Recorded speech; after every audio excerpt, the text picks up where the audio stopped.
वो आगे पूछने लगी, क्या हुआ? भला मिस्टर वर्मा तुम्हें किस तरह टारगेट कर सकते हैं? तुम बेवकूफ औरत, जाओ और जाकर अपनी बेटी को बुलाओ। उससे कहो कि वो हेमंत को कन्विंस करे कि वो हमारी कंपनी के सारे शेयर खरीद ले, और वो ऐसा तुरंत करे, इससे पहले कि बाकी शेयर होल्डर्स भी घबराहट के मारे अपने सारे शेयर मार्केट में बेचना शुरू कर दे। मिस्टर कपूर ने कहा। मगर मिसेस कपूर हकलाने लगी। कोई अगर मगर नहीं, तुरंत अभी के अभी रिद्धिमा को फोन करो। इसके बाद तुरंत तैयार हो जाना, हम लोग अभी के अभी सिमरन से मिलने जा रहे हैं। मिस्टर कपूर ने मिसेस कपूर को बताते हुए कहा। करण, लेकिन मैं मिसेस कपूर बोलने लगी। शट अप और तुरंत मेरे इंस्ट्रक्शंस को फॉलो करो, वरना मैं कसम खाकर कह रहा हूँ कि मैं तुम्हें और तुम्हारे बेटे दोनों को सड़क पर उठाकर फेंक दूंगा। ऐसा कहते हुए मिस्टर कपूर उस रूम से तेजी से बाहर निकल आए। उन्हें इसी समय सिमरन और शशांक से बात करनी बेहद जरूरी थी, और इस समय वो उन दोनों के गुस्से को शांत करने के लिए कुछ भी, यहाँ तक कि सब कुछ करने के लिए तैयार थी। तुम भी मेरे साथ चल रहे हो? उन्होंने अपने बेटे ऋत्विक की तरफ देखकर कहा। इस समय उसके चेहरे पर भी एक सीरियस लुक साफ दिखाई दे रहा था। वो औरत बहुत ही ज्यादा चालाक है, ऋत्विक ने कहा। जैसे ही उसे पता चला कि वो उसकी माँ ही थी, जिसकी वजह से सिमरन ने 7 साल पहले वो सब कुछ सफर किया था, वो तुरंत सोचने लगा कि आखिर सिमरन ने उस पार्टी में ऐसा क्या कर दिया था जिसकी वजह से उसकी माँ को इतना ज्यादा शर्मिंदा होना पड़ा था। लेकिन उसने जो कुछ भी किया था वो पूरी तरह जस्टिफाइड था। हालांकि सिमरन को इतनी दूरी जाकर कपूर इंडस्ट्रीज को और कपूर खानदान के बिजनेस को इस सब में इन्वॉल्व करने की जरूरत नहीं थी। इस बिजनेस को उन लोगों ने कई बरसों से बहुत मेहनत करके खड़ा किया था। ऋतिक के दिमाग में मिस्टर कपूर की मिसेस कपूर की चाले चलने से कोई लेना देना नहीं था, इसीलिए उन्हें इस मामले में घसीटकर दुख पहुंचाना बिल्कुल बेमाने था। उन्हें और उनकी कंपनी दोनों को ही इस मामले में भुगतने की कोई जरूरत नहीं थी। ऋत्विक का मानना था कि सिमरन और उसकी माँ को घर से बाहर निकाल देना, वो भी इतने बरसों पहले, बिल्कुल सही डिसीजन था, क्योंकि उस समय उनके प्रेजेंस से पूरी फैमिली को शर्मिंदगी उठानी पड़ रही थी, और हो सकता था कि आगे जाकर भी कपूर खानदान को और शर्मिंदा होना पड़ता। सिमरन को उनकी इस डिसीजन को समझने के लिए थोड़ा स्मार्ट होना जरूरी था। वो भी तो एक बिजनेस वुमेन है, इसीलिए उसे पता होना चाहिए कि कैसे एक स्कैंडल पूरी फैमिली की इमेज को तबाह करके रख देता है और पूरी सोसाइटी में उनकी इज्जत खत्म हो जाती है। अपनी ओपिनियन को अपने पास ही रखो, मिस्टर कपूर ने कहा। मैं चाहता हूं कि तुम उन लोगों को हमारी कंपनी को अटैक करने से रोकने के लिए उन्हें कन्विंस करने में मेरी मदद करो। इसके अलावा तुम अपने brother in law mister Hemant को भी कॉल कर सकते हो और उनसे कहो कि वो कपूर इंडस्ट्री के सारे शेयर खरीद ले, जिन्हें शशांक ने मार्केट में पूरी तरह फैला दिया है। ये उनके लिए भी अच्छा होगा, क्योंकि कपूर इंडस्ट्रीज धीरे धीरे इस समय अपने सारे लॉसेस से रिकवर कर रही है। आप बिल्कुल सही कह रही हैं।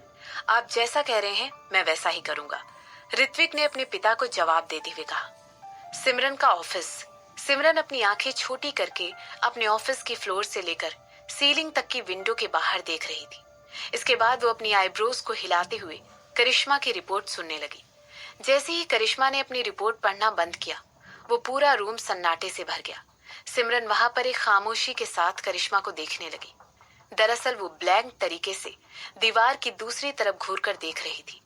इस समय उसके चेहरे पर बहुत ही सीरियस एक्सप्रेशन थे, मगर करिश्मा को अच्छी तरह पता था कि ये एक्सप्रेशन उसके अंदर के इमोशंस के बिल्कुल अपोजिट थे। करिश्मा एक 45 साल की महिला थी, जो कि सिमरन की नानी की सेक्रेटरी के तौर पर काम किया करती थी। जब से सिमरन की नानी ने रिजाइन किया था और ये कंपनी सिमरन के हाथ ट्रांसफर कर दी थी, उसके बाद से ही करिश्मा उस कंपनी की पीआर मैनेजर बन गई थी। उसका प्रमोशन हो गया था। जब शिफाली को चोट लगी और वो सिमरन की मदद करने में नाकाम हो गई, तो ये बात ऑब्वियस थी कि करिश्मा से बेहतर कोई इंसान शिफाली के टेम्पररी रिप्लेसमेंट का हिस्सा नहीं बन सकता था। आखिरकार इस कंपनी में कई सालों से थी। उसे इस कंपनी को चलाने का बहुत अच्छा एक्सपीरियंस था। क्या तुम मेरे फोन पर हेमंत की माँ के फिंगरप्रिंट ले पाई? कुछ मिनटों की चुप्पी के बाद सिमरन ने पूछा। वो उस समय की बात कर रही थी जब हेमंत की माँ की सिमरन के साथ एक सरप्राइज मीटिंग हो गई थी, जबकि वहां पर गिरीश को एक्सपेक्ट कर रही थी।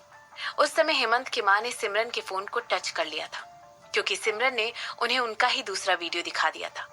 यस मैम, करिश्मा ने जवाब दिया। तो उसे शशांक को भेज दो, उसे पता है उसके साथ क्या करना है। अब क्योंकि हेमंत के पिता एक प्रेस कॉन्फ्रेंस बुला ही रहे हैं, तो क्यों ना उन्हें उनकी दूसरी वीडियो को रिलीज करके सरप्राइज कर दिया जाए। देखते हैं क्या वो इसको भी मना कर पाएंगे। सिमरन ने मुस्कुराते हुए कहा। ये बात तो बिल्कुल साफ थी कि उसका दिमाग इस समय कहीं और ही था। इसके बाद वो आगे कहने लगी, इसके अलावा शशांक को बता देना कि मैं इस बात के लिए श्योर होना चाहती हूँ कि तरुण किसी भी तरह मिस्टर मोहन के करीब ना जाने पाए। जो कुछ भी मिस्टर मोहन छुपा रहे हैं वो जरूर हेमंत की माँ के लिए वो इतनी इम्पोर्टेंट इन्फॉर्मेशन है कि वो अपने भाई को भी अटैक करने से पीछे नहीं हटेगी। मैं बिल्कुल वैसा ही करूंगी मैम। और हेमंत की माँ का क्या करना है? करिश्मा ने सिमरन से पूछा। मैं उसके साथ कोई भी कन्फ्रंटेशन करना नहीं चाहती हूँ। जैसे ही उसे रियलाइज हो जाएगा कि उसे कॉर्नर किया जा चुका है, वो तुरंत अपनी जिंदगी को बचाने के लिए पूरी ताकत के साथ मुझसे लड़ने की कोशिश करेगी। और तब वो हर पॉसिबल तरीके को, हर इमेजिन किए जा सकने वाले मेथड को आजमा कर मुझ तक पहुंचने की कोशिश करेगी। और मैं ऐसा कुछ नहीं चाहती हूँ, सिमरन ने जवाब दिया। इसके बाद वो आगे कहने लगी, चलो पहले उसे थकाया जाए, उस पॉइंट तक जब तक कि वो खुद को बचाने की सोच सकती है। और तब तक, ऐसा कहते हुए सिमरन ने अपनी नजरें उठाई और करिश्मा की तरफ देखते हुए कहने लगी, तब तक मैं हेमंत की कंपनी को अटैक कर चुकी होंगी। इसके रिस्पॉन्स में करिश्मा ने सिर हिलाया, जैसा कि सिमरन की सोच से और उसकी नानी की दी हुई शिक्षा से एक्सपेक्टेड था। सिमरन एक ऐसी लड़की थी जो कि अपनी नानी से भी ज्यादा खतरनाक थी। यहाँ तक कि सिमरन उस खानदान के किसी भी ऐसे इंसान से ज्यादा खतरनाक थी जो उसके पहले आए थे। जो एक बात उसकी नानी में और सिमरन में से मिली थी वो ये थी कि उन दोनों ही औरतों के पीछे बहुत ही पावरफुल आदमियों का हाथ था, जो उनके पीछे खड़े होकर आखिरी दम तक उनकी मदद करते रहे और उन्हें अपनी रानी की तरह ट्रीट करते रहे। बल्कि अगर सही तरह से कहा जाए तो वो पावरफुल आदमी उन्हें अपनी जिंदगी की तरह ट्रीट करते रहे।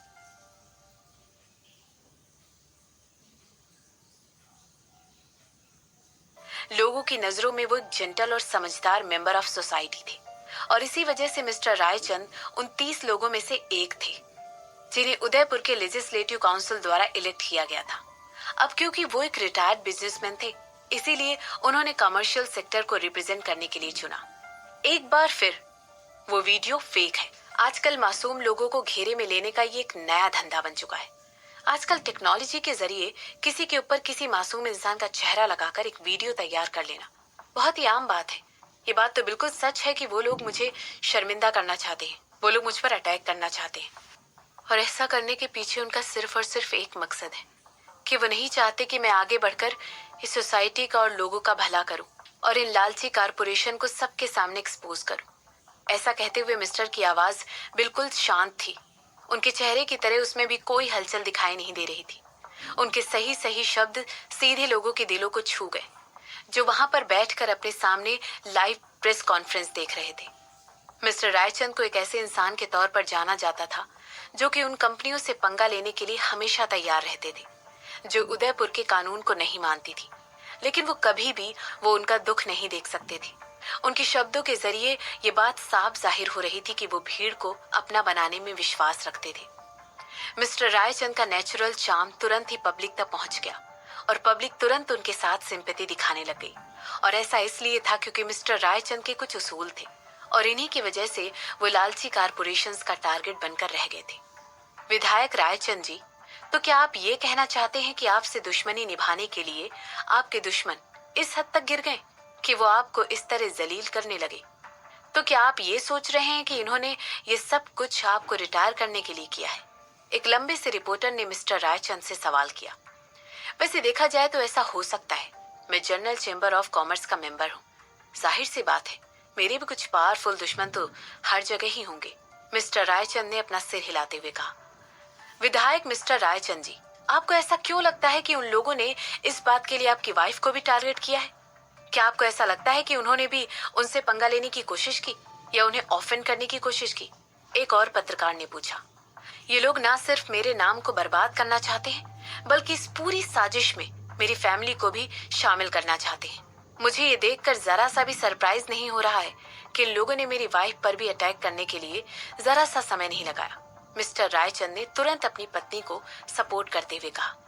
इसके बाद वो कॉन्फ्रेंस ऐसे ही चलती रही और मिस्टर रायचंद सब लोगों के सवालों का जवाब देते रहे। जब वो ऐसा कर रहे थे तब अचानक ही सब लोगों के फोन में कुछ नोटिफिकेशन रिसीव होना शुरू हो गए थे।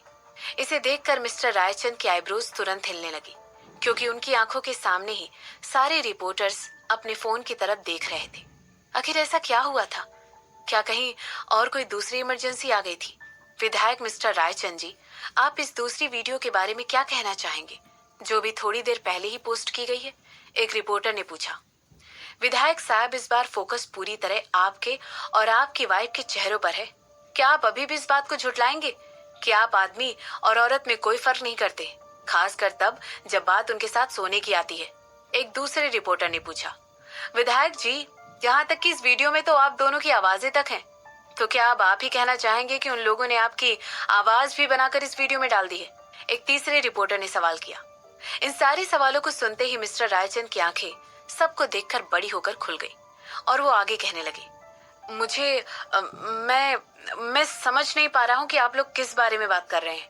हकलाते हुए ऐसे पूछने के बाद उन्होंने तुरंत अपने एक असिस्टेंट को वो वीडियो उनके फोन पर चलाकर दिखाने के लिए कहा।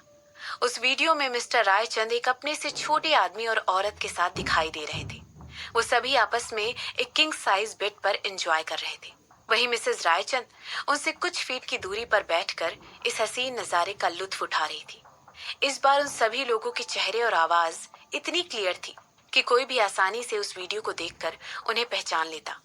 विधायक जी, तो क्या ये दूसरी चाल है आपको रिजाइन करने के लिए मजबूर करने की? एक रिपोर्टर ने पूछा। मिस्टर विधायक, ये आपके साथ वीडियो में जो और लोग मौजूद हैं, वो लोग कौन हैं? क्या ये कहना ठीक रहेगा कि आप अपनी जरूरतों को पूरा करने के लिए लोगों को पैसा देकर बुलाकर मजे लेते हैं? एक दूसरे रिपोर्टर ने पूछा।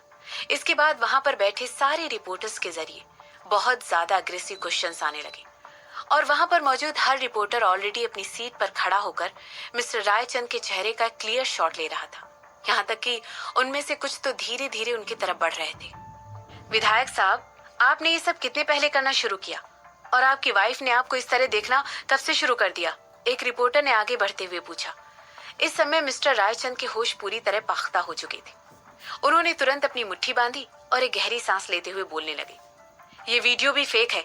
इस वीडियो को सिर्फ और सिर्फ इसलिए बनाया गया है ताकि मेरा और मेरी फैमिली का नाम मिट्टी में मिलाया जा सके। हम लोगों को बदनाम करने के लिए ये फेक वीडियो बनाया गया है। और अगर मैं कहूँ कि हमारे पास उस होटल में आपके चेक इन की जानकारी है, तो पीछे से एक आवाज में वहां पर मौजूद हर किसी को चुप कराते हुए कहा।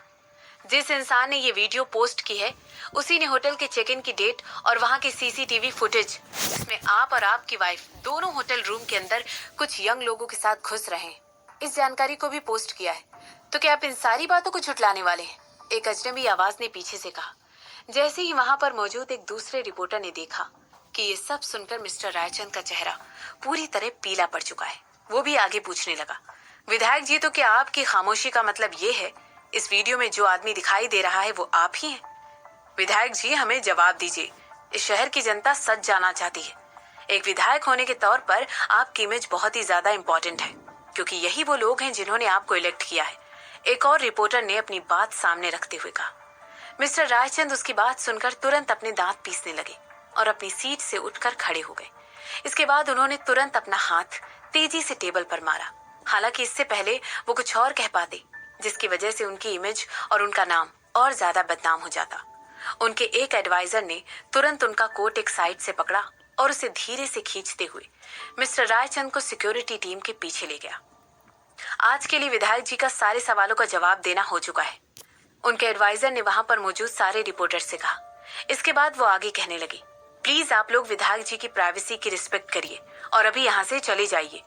मगर क्या वो रिपोर्टर इतनी आसानी से अपने हाथ आई इतनी दुर्लभ अपॉर्चुनिटी को, जिसके जरिए उन्हें इतनी मसालेदार न्यूज मिल रही थी, वो भी डायरेक्टली विधायक जी से, ऐसे मौके को छोड़कर चले जाते, जबकि उन्हें उनके फोन पर डायरेक्टली खबर के बारे में पता चला था और उन्हें इसके लिए ज्यादा मेहनत भी नहीं करनी पड़ी थी।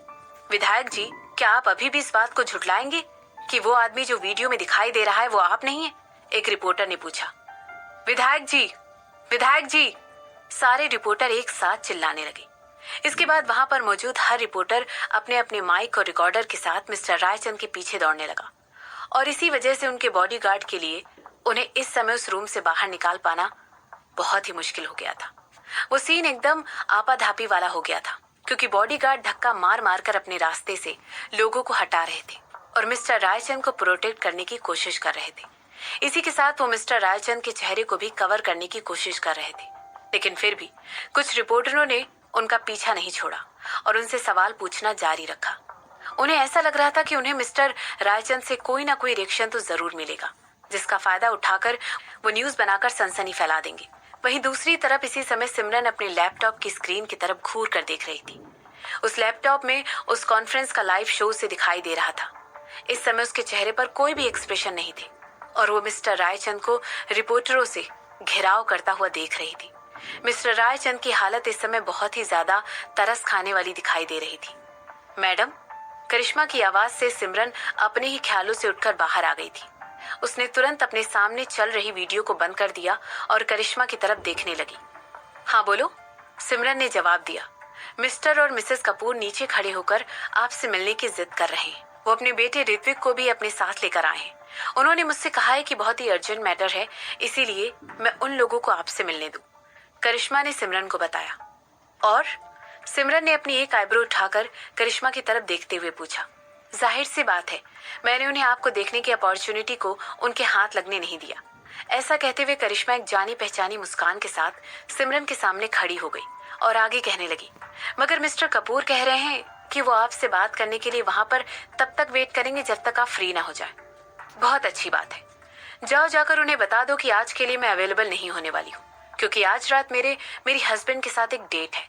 उनसे कहना कि वो फोकस और कंस्ट्रक्शन के साथ अपनी कंपनी को बचाने में पहले ज्यादा ध्यान दे। ऐसा कहते हुए सिमरन के चेहरे पर कोई शिकन नजर नहीं आ रही थी। पता नहीं किस वजह से सिमरन के दिमाग में उसकी और उसकी माँ की वो यादें, वो दिन जब वो लोग कपूर मिशन में रहा करते थे, सब उसकी आंखों के सामने घूमने लगे और उसका सर पूरी तरह उन यादों से भर चुका था। अब आगे कपूर खानदान का क्या होने वाला था, ये बात तो खुद सिमरन भी नहीं बता सकती थी।